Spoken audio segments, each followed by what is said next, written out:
Hello and welcome to Digital Mindfulness. This is episode number 27.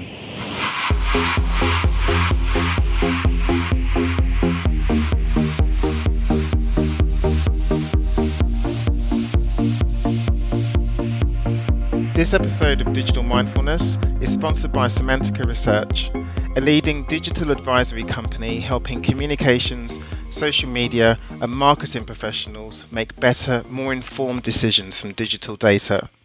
Get insights on billions of digital conversations to manage your brand, reputation, and to understand your competition. Hello everybody and welcome to Digital Mindfulness, where we share insights, wisdom and tools to enhance the quality of your digitized life. I'm Lawrence Ampofo, and my guest today is Lucy Pearson. Lucy is the founder of the digital detoxing company Unplugged Weekend. Along with her co-founder, Lucy created the Unplugged Weekend while on retreat in the Sahara Desert. It was then that they both realised the benefits of taking time away from technology and created this amazing experience to help people get back into balance by providing this digital detox experience. I hope you enjoy this upcoming episode with Lucy Pearson. Okay, so Lucy, welcome to the Digital Mindfulness Show. Thank you so much for joining us today and talking about digital detoxing. Hi, thanks for having me. So, Lucy, what is the Unplugged Weekend and why is it so important?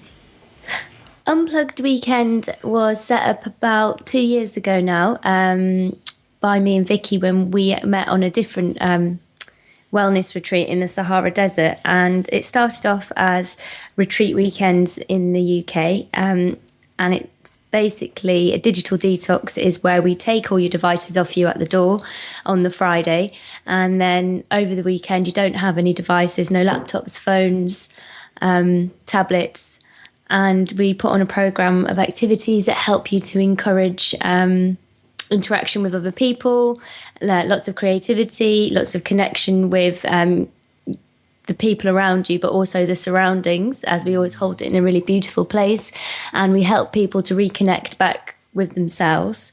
From the retreats, we've branched out into workshops. So we do workshops and talks for conferences and businesses. We do staff away days. And this year we worked on a festival as well, which was great fun. And that was with Innocent. Oh, fantastic.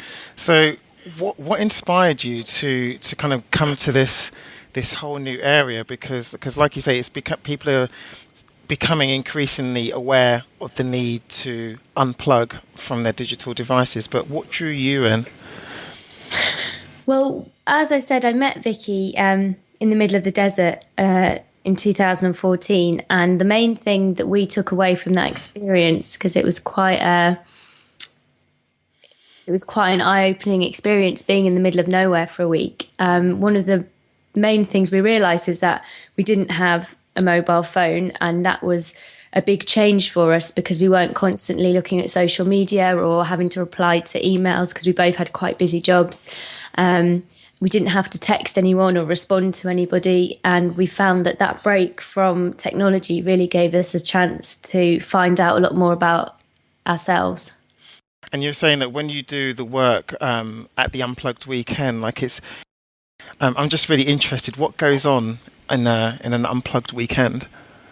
Yeah, I suppose connecting with yourself, we believe, is one of the most important things and the first stepping stone into having a positive life and being successful in anything that you might choose to do. Especially now, as when we're alone, the first thing that we'll do is reach for our smartphone to see if there's something waiting for us or if we can reach out to someone on social media or email. And in many ways, that's preventing us from being able to be on our own and be with ourselves because we don't have to anymore. So at Unplugged Weekend, although there is a very strong group interaction and it is about being a community, a lot of people do spend time on their own. We obviously do a lot of yoga and meditation, and we do connectivity workshops, and also the creative activities help people to really focus on what they're doing and get into a meditative flow. Which is a really important way of connecting with yourself and just feeling your body, feeling what you're doing, appreciating where you are and what's around you. And we do workshops that focus on different senses and sensory interactions. So we're using our smell and our taste and our hearing, which are sometimes things that we forget about because everything's constantly being done on a screen. Why? I mean, you've used the word a few times, like kind of like reconnecting people with themselves. That whole word of reconnecting. Like, why is it? Do you think that the way that we interact with our digital devices and the digitized world, why does that disconnect us from ourselves? Do you think?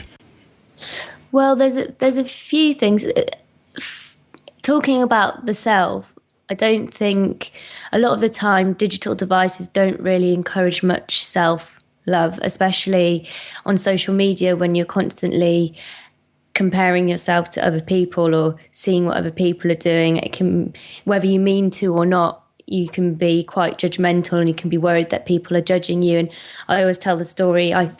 I knew somebody whose life I thought was amazing, and you should have seen his wedding pictures. They looked amazing, and then a month later, I found out that they were getting a divorce. And my first thought was, but what about the Instagram pictures? And a lot of the time, social media isn't a realistic reflection of real life, and I think people can get caught up in it, especially young people, and I think can be quite damaging. So from that point of view, I think and also, so one thing is that you may constantly be comparing yourself to people and living in a world that isn't representative of the real world. But also, when you're constantly being bombarded with demands from your device, you're not able to have much self-respect and take time for yourself because you feel the guilt that you have to reply. So I think that in many ways it can stop us from being with ourselves, but also giving ourselves what we need and giving ourselves the attention that we perhaps used to give ourselves when we didn't have something that was going to give us an instant dopamine hit any minute. No, that's agreed because I think that it's very rare, isn't it, for people to kind of think of the smartphone or the tablet or whatever as being addictive tools that actually do kind of divide our attention between, I guess, people that are around us, our loved ones or our friends or our colleagues or whatever, or even nature, like you say. Kind of, and then you've got this digital device that really brings us in, and not a lot of people really do take the time to think that actually, wow, this is actually really addictive device. And is that something that you work on as well with the groups that you take away to the Unplugged Weekend? Do you do like much discussions and I guess work around digital literacy, as it were?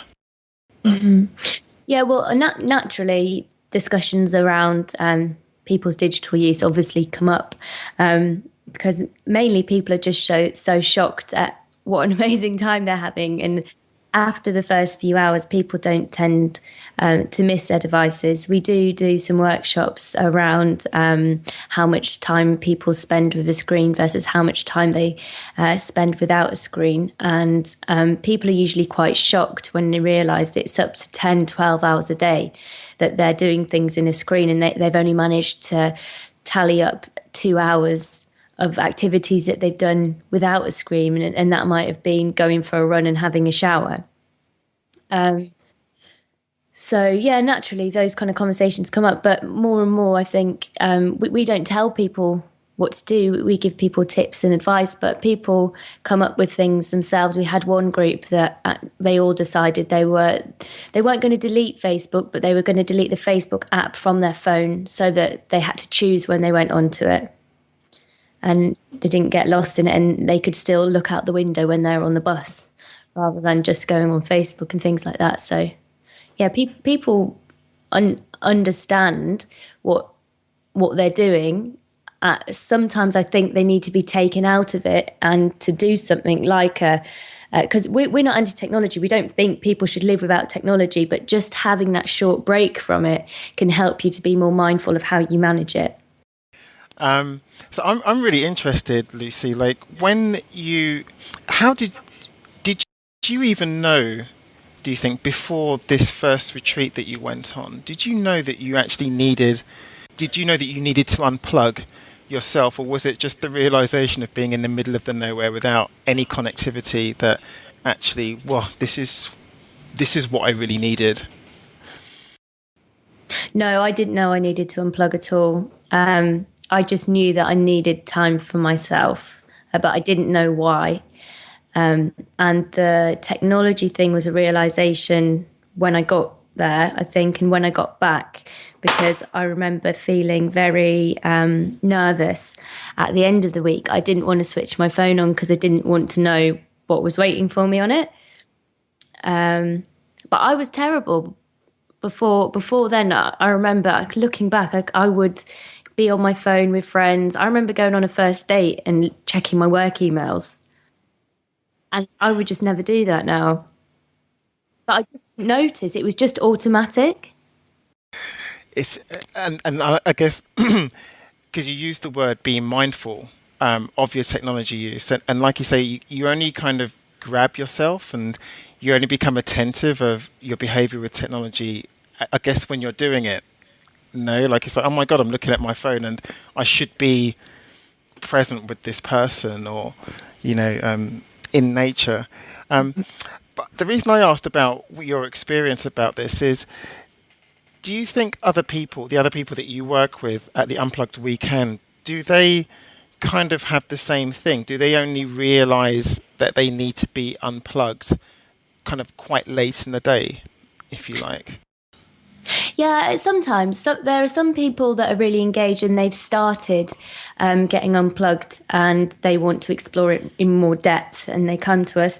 Sometimes we've had people that just said it looked like something different and I wanted a change. One lady used to go on a lot of boot camp holidays where you do lots of exercise, but she said, I just wanted to try something different. And I thought, you know what, this looks really chilled out and really nice and something different. Cool. And then she came and then she explored it and then she discovered a bit more about it. One girl was a blogger, so she's a fashion blogger and she works online all the time, and she probably got the most out of it. She's got thousands of friends online, massive following, and she just said after the weekend she just felt really, really good about herself because she felt like she'd experienced something really real. Of course, like we have this thing. We have like the Unplugged Weekend, and Yep. people come and they kind of go to this beautiful setting, and they do this work, and they feel amazing afterwards. And like you say, maybe some people are reluctant to turn back on their devices. But how then do you advise that people then live in a digitized world? When it isn't, I guess, always possible to just take off or just to unplug or whatever. Well, we never advise people not to use technology because it's amazing. Even my cousin's just had a baby and she's got a baby monitor that connects to her phone and she can see the baby while it's upstairs. And that's great. And we're not anti-technology. But one thing I would say, especially, I guess, relating to the baby, we would encourage people not to use their phones in front of their children. So you're giving the message to the child that the phone, you want to give your phone more attention than you're giving them.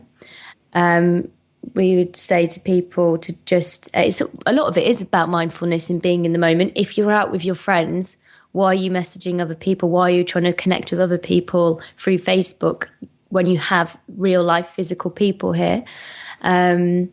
Same for families. If you're sitting around the dinner table, just don't have devices at the table, because that's your time for spending quality time together. In terms of work, there's a lot of things that you can do to help your productivity, like rather than sit in your email inbox all day, you can just check it in the morning and then maybe check it once in the afternoon and once before you go home. And that way you're not constantly just being responsive, because when you're constantly responding to information that's coming in, it's harder for you to output, especially if you need to be creative in your work. So if you can work away from the screen to do some tasks, why do you need to be sitting in front of a computer all day? Can't you go and sit somewhere else and do a bit on a piece of paper to give yourself a rest and give your mind the chance to think in different ways? Because when we're looking at a screen and when we're doing things with our hands, it's activating different parts of the brain. So we're going to trigger different thoughts, and we're going to have more creative ideas. It's interesting. Like, it sounds that like everything that you've just spoken about there, and I guess from the things that I've seen on the Unplugged weekend, it all sounds to be very physical. You know, like very movement oriented. Like you were saying, you do the meditation and you do the yoga, and you're talking about, you know, when you're doing tasks, to actually do it somewhere else. You know, get up and physically get up and go and do it somewhere else. And it sounds like what you're talking about a lot is like physicality is really important. You know, like you're really like there's a whole emphasis on movement and Yeah. not being still. Yeah, exactly. The physicality thing, that's a really, really good point. And that's something that we talk about a lot, especially. So, as humans, we have the potential within us to experience miracles. For example, if you fall in love, the way that you feel is a result of all of the hormones and the neurotransmitters in your body, and chemical reactions are making you feel a certain way.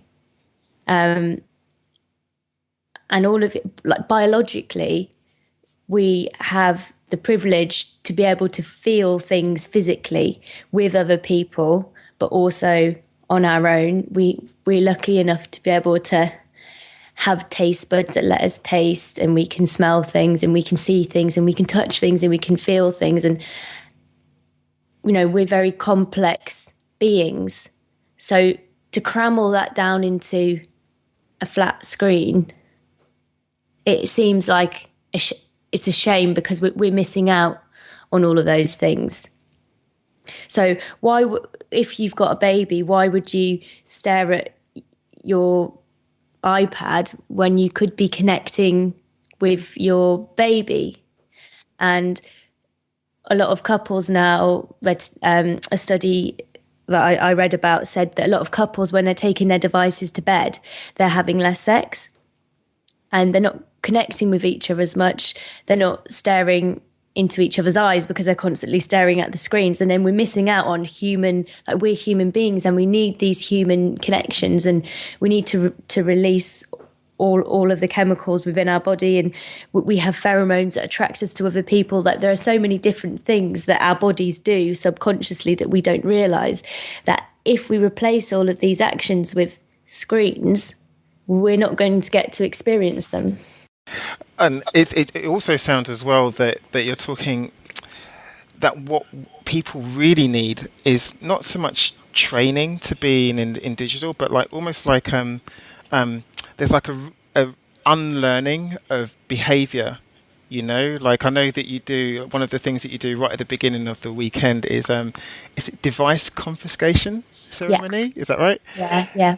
But this whole kind of like learning to move again, like kind of with the physicality, and like learning to be without digital devices, like learning to be around other people and learn social, not learn social cues, but relearn social cues. Yeah.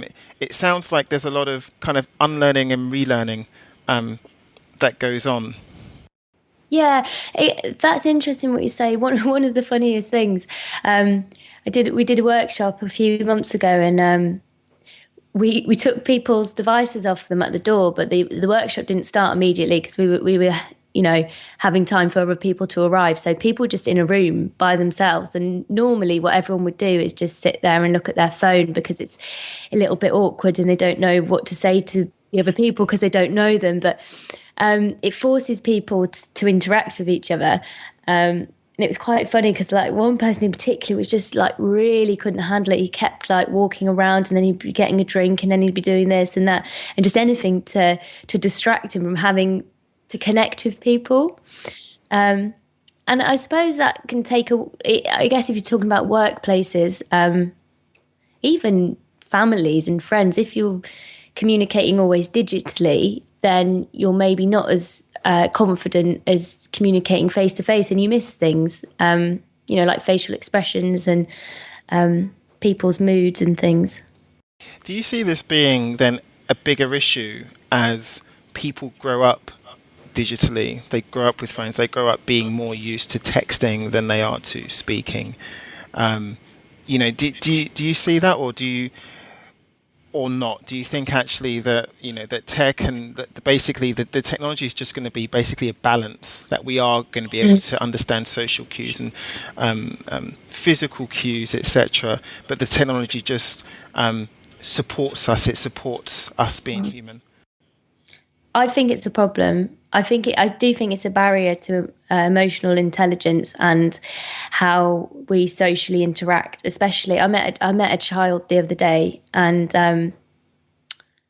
when I met him, he was just staring at his phone. I mean, I know children are shy, but he just couldn't speak to me. He just wanted to play on his phone, and that's fine for a child to be immersed in a game or a toy. But then if he grows up and he never has to communicate face to face, that he's gonna miss out on, like I said, the facial expressions and the non-verbal communication. Because I think around 80% of communication is non-verbal. It's body language and tone of voice and things. And especially for young people growing up now, for example, a baby. I mean, we remember when we didn't have smartphones, but children, when they grow up now, then they probably don't even know what a map is, because to them, whenever their parents have needed to know where to go, they'll just look at their device. And I guess you might think that they grow up thinking there's this device, a handheld device, and it does everything, because mom and dad are always looking at that and that's what they do everything with. And then one day I'll have one, and then that's how I'll live my life as well. Which is not to say that, things like Google Maps aren't useful. It's just that there's so many other ways and other things that we could be learning. So Lucy, what are some of the effects that people have had being on an unplugged weekend or being unplugged, and then going back into the workplace? Like, what are some of the what are some of the effects that basically have happened from this? Like, do people experience an uptake in productivity or creativity, or do they find themselves just being immediately, taken back into the digital river of life? I think it varies. We had some feedback. One guy said he started to turn his phone off at work so that he could be more productive, and he wasn't distracted, and he found himself being a lot more productive and getting more done. One woman got back to us, and she said it's really improved her family life because she started doing a board game night where they all sit around and just play board games. And the main thing she did was ban devices at the dinner table so that that's their family time when they're talking to each other.